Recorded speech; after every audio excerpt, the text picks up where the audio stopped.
санаа авчих гарч структур нь гарч ирсэн тийм хуцаа. Бусдын нөгөө хийсэн хувцсан тэрийг аваад хулаал аваад ерөөсөө яг л тэр чигтээ тийм гараад идэг. Тэгээд шинэ хэлбэр одоо шинэ структур гаргаж ирэх гэж байгаа бол ерөөсөө л өөртөө таалагдсан хэлбэр дүрс юу гэдэг юм тийм ээ. Тэрийг аваад тэгэл мулаа шаргаар хийдэг байхгүй. Ялангуяа бидний үед нөгөө нэг одоо сурч боловсрч ээж аваасаа тэр авчээсэн тэр нөгөө айгуу гоё тэр хүмүүжил энэ чинь биднийг айгуух юм гоё ингээд хатуу болгоод ер нь бол ингээд цэгцэлсэн байт юм шүү дээ тий. Эрхийг сурахаар бэрхийг сур гэж хүмүүжүүлсэн шүү дээ тий. Юмхнаар юм хийх гэл нэг манай хөдөлмөрийн багш нэг дөрөвдүгээр ингээд орж ирэл ингээд нэг сони юм яриад л нөгөөх нь юу ч ойлгодгоо тэгэл тэнд очиод нэрээсээ юмхнаар юм хийхийг үзүүлдэг үзүүлж байгаа юм чи тий. Тэгээ нэрээ айгу тий тэрийг нөгөө нэг тэрийг нөгөө яагаад яхад нөгөө би нөгөө өмнө ч гэсэн чам нэг халж ярьж байсан нөгөө хогынсаа ухаж би юм хийдэгс нөгөө мөнгөний нөгөө болцоогүй шүү дээ тий. Нэг метр тав чи 10 еврогоор аваад хэцүү шүү дээ. Хог ашиглаж юм хийж явахтаас юмхнаар юм хийж ин даа гэл дотор инээдэг байсан аахгүй тий. Би нөгөө өглөө хичээлдээ явж исэн чинь хогийн машин нөгөө хог ачаа явж байгаа аахгүй гудмаар. Тэгсэн чинь хогийн савны хажууталтай энэ юу хөвтчихсэн байхгүй. Энийг одоо би монголоор ч мэддэггүйсэн фильтр дайг гэх нэг машины нөгөө юу агаар шүгч юм уу да тий. Нэг юм төмөр. Нэг тийм ийм эрзэний юм бид юм бил штэ. Тэрийг би яаж исэн байхгүй. Тэр надад айгүй гоё санагдал. Тэрийг барьж аваад наашин жаашин мушгаал нөгөө хог очдаг хүмүүстэй чинь бас уралдсан штэ. Тэгээд тэрийг аваад тэгээд тэрнээс үүдээд л санаа авсан юм дэр ерөөсөл тэр агаар шүгч эсэл санаа авч хийсэн. Энэ хуцанд одоо нэг 30 м даваа байгаа. Монголоор бол юу Цуямбу гэдэг шүү дээ тий. Тэр Цуямбу миний хувьд бол нэг хамгийн хямдхан материал байсан. Би нэг оюутан баг чинь 20-30 м даваа доотл нь 10 еврогоор худалдаж авах гэдэг чинь 300 евро хаанаас олдохын тэгээд 10 см эртөө өргөнтэй ажиллал эндүүдэл тэгээд бүгднгийн нөгөө хамаалын ашт хамаал оё шүү дээ. Амар хатуу тэгээд одоо зүү ингээд өндөглөө мэн хатгаж яхад зүүний нөгөө артлыг мэдрэхэ болцсон. Ийм тавхайсан ийм бүр ийм амар гартай байсан энийг ойж явах та. Цуям бол одоо танигдахгүй болсон байгаа үстэй тий. Доторхын ингээд сөх юм бол айгүй гоё хатгамл байгаа байхгүй юу. Ингээд бүр би бас угааж муугаад ингээд гандуулцсан л та. Энд анхс гил хар байсан л та тий.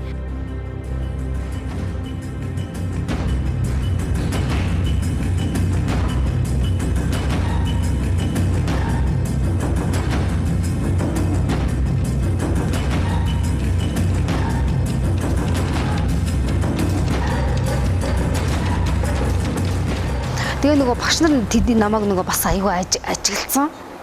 Амар ажиглсан чи ингээ мөр ингээд юу л ямар ч муухай материалыг аваад цолоод бол заяа материалын гоё ах үнэтэй ах сонирмж заяа. Тэрийг ингээл өөрийн болгоод гараад ирдэг гэл чи юусоо л бид нар жоохон бахта юмыг яаж нөгөө хэмнэж хөдөлмөрийн хичээл дээр юмхнаар юм хийх гэл нөгөө багш чинь нэг юм сургаал байдаг. Тэр мэрсэнд чи аюу хэрэг болж байгаа байхгүй тий.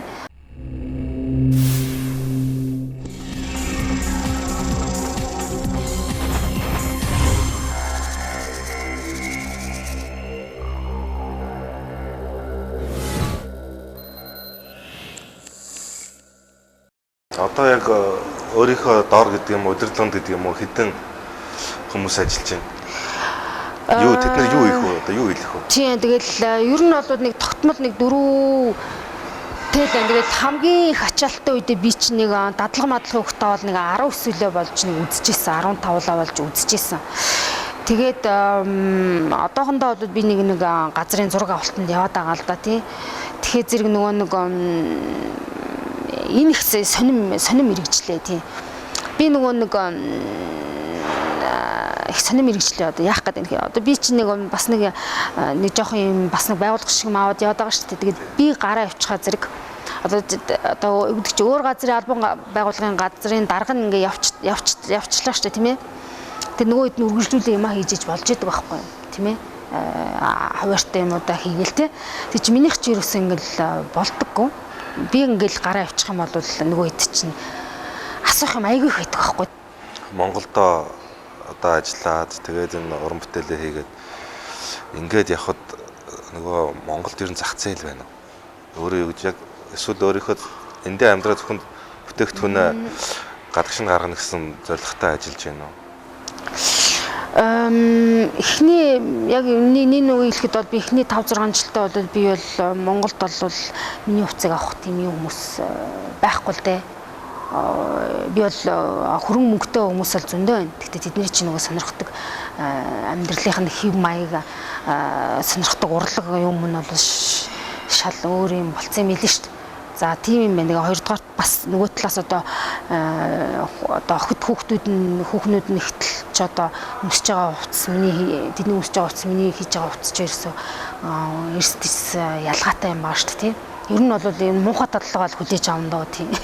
Тэгэхээр би бол эхний яг үннийг хэлэхэд миний нөгөө 5 6 жилдээ бол би Монголд бол юу харахгүй байгаа тийм. Клиентүүд бол харахгүй байгаа. Гэхдээ бол ойлгодог гой хүмүүс байд юм уу ганц гэлтгөө. Тэр чинь айгүй нэг ч гэсэн тийм хүн байж гинэ гэдэг чинь надад айгүй гой санагддаг байхгүй тийм. Тэрийг ч одоо хуц гэхээс илүү бас аах тал орлог тал руу хараад нэг гэхэд ямар их цаг хүч хөдөлмөр зах цухаас нь жоохон мэдрээд байгаа хүн байна л да тий. Би нэг оригами цэцэг хийсэн байхгүй. Тэгсэн чинь ингээл цэцгээ хараад цэцэг надад ерөөс таалагдахгүй. Тойруулаад нөгөө хийсэн оригамигийнхаа нөгөө талын юуг нь эргүүлээд хоёр дэлбэгийг нь асуул юу болох вэ? Гурван дэлбэгийг нь юу атлах вэ гэл ингээл ажиглаад байсан чинь надад шууны дүрс гараад ирсэн байхгүй. Ингээ харах юм бол энэ бүргэдийн толгой байгаа л да. Тэгээд ингэж хийсэн. Энэ тэгээд энэ юугаар хийсэн материалтай хувцас вэ гэхэд зэрэг торгоор хийсэн тийм ээ. Торголтоо энэ даавны нөгөө унжилт суултнаш болоод нэг өгж байгаа дүрс мэн янз янз болчиход байгаа байхгүй. Энд дэр бол нэлээд хатуу хэлбэрт энэ бас ингээл нүднэ энэ чинь ерөөсөө миний хувьд л бүргэдэл юм л да тийм. Яг одоо байнгын одоо үйлчлүүлэгчтэй байна уу? Эсвэл одоо шинэ коллекц гаргахад тэрэндээ таарсан шинэ үйлчлүүлэгч нар авч байна уу? Эсвэл тийм сүлжээ байна уу? Тийштэй сүлжээ байдаг шүү дээ Европт. Тийм хувцсны сүлжээ байдаг байхгүй. Одоо юу гэдэг чинь би ихлээд нөгөө тэр тэмцээнд орох чинь миний хувцас 10 одоо 300 гад гаруй оролцдог зогс ингээл 10 хүн шалгараал гарал ирж байгаа шүү дээ. Тэгэхэд 10 өөр төрлийн хувцас хийж байгаа байхгүй.